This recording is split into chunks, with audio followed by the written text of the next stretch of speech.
Yo, what's up, YouTube? Shavonn Monroe Show. Today we're reacting to. Michael Jackson 1977 interview. Our fan Shavonn Show, also known as Diamond, she's been asking me for this for years, so we're finally doing it. Let's get to it. This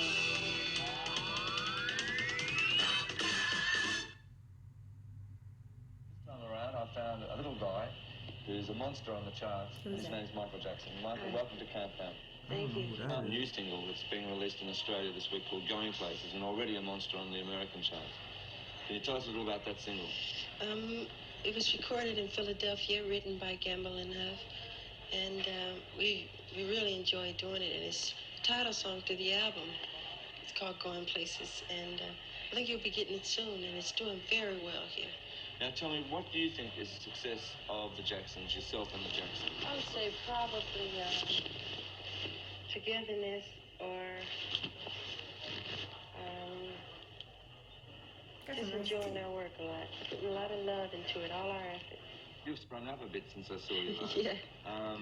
Everybody has. Yeah? Yeah. How have you taken it over the last 5 years? I mean, Success? Yeah.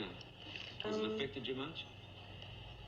In a joyful way, in a rejoicing way, because I love it. You have to like it to be in it this long, or you go crazy. It's so much. We've been traveling the world and making records and just having a great time. Well, this current single that, as I said, is becoming a huge hit in the States, and no doubt will be a hit in Australia, called Going Places. I think the one thing over the past 5 years since I've seen you, Michael Jackson's certainly gone places. Yes, and thanks for being on the show. Thank you.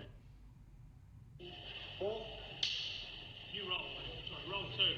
Darcy's backstage behind the scenes.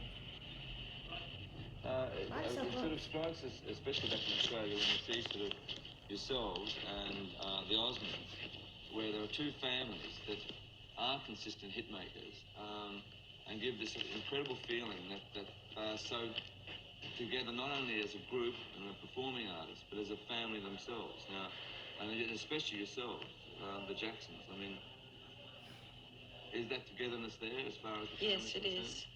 It is. A lot of togetherness. Didn't he say that? Very important. No. Now, listen, a lot's happened. I mean, like 5 or 6 years ago, you and your brothers and your dad toured Australia, and since then, I mean, like, you've had multi $1 million sellers, and you've been on top of the This is like a boring ass interview. I'm but sorry. now we would like to, so we can't cover all of that. Now I'm doing a movie called The Wiz. Oh, with okay. Diana Ross and myself and Richard Pryor. It's going very well. Well, now, Richard Pryor was in when there? you were out in Australia, Did you see that movie? Yes, I'm trying to think who he was. Oh, you the at that lion. stage was sort of groaning a little because you had a few lectures to do. You had to keep up with the schoolwork and things like that. He was still going to school? Do you regret having to keep up with the schoolwork? No, I enjoy it. I like to read and learn and all that stuff. Yeah. Yeah. Now, over in Australia, we've seen you on many of the big shows, like the big music awards and things like that. Oh, yeah. And your little sister's been on. His afro is yeah. perfect. She's a funky little sister. She is She's funky. amazing. But,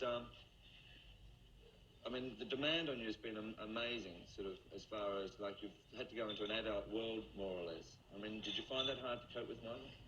You mean as far as our music? Yeah, and demand as far as you're having to go on all these shows and he was making sort of really compete against the adults as far as hosting things and things like that. That's what they No, said. it's part of the business, and it comes at you all the time. It's up to you whether you want to do or not. So we do No, I whatever think that's we his can. voice. Now, it's almost ironical that you are starring in The Wiz, the film of The Wiz, and playing opposite or with a lady that really discovered you, Diana Ross. What was it? How did you feel when you heard you got the part in The Wiz, and especially playing with Diana Ross?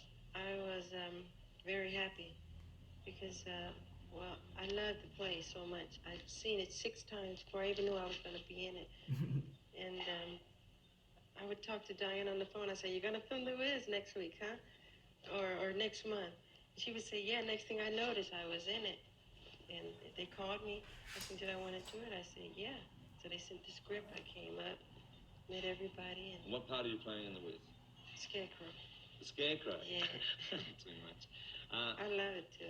And so, have you started filming that yet? Yes, we've been filming about 2 months and a half. Yeah. Got about 4 months to go. We wish you luck with the film. Thank we you. hope that you and your family come down to Australia soon. And Oh, we love Australia. Okay, Michael. Thank you. Thanks. That was a boring interview. I ain't gonna hold you. I don't think that was the whole interview. It was like in cuts. It was cuts, but are you gonna go to the screen? Like you just were so confused. Yeah. I thought it was really boring, but I like the part when he was talking about the Wiz, but I guess this is cuts of it. So hopefully we can find the full interview. But tell me if his voice was. Somebody said that his voice, he was doing that on purpose with his voice. Like he actually had a deep voice. That's what they said. I don't know. Maybe I'm wrong, or maybe that person is wrong. I don't know. I never met Michael. So, but that movie, The Wiz, was one of the greatest movies. Even though it was long as fuck. I didn't like it. I was part though for him. Scarecrow. That was a good part. Let Monroe know who's Richard Pryor in the movie. Yeah, facts. Definitely let me know. He's not the lion. And you know that they use I forgot what I was gonna say. Anyways, like, comment, subscribe, and be patient until we meet again. Shavonn Monroe Show. We love you guys. Peace. You can't win, child.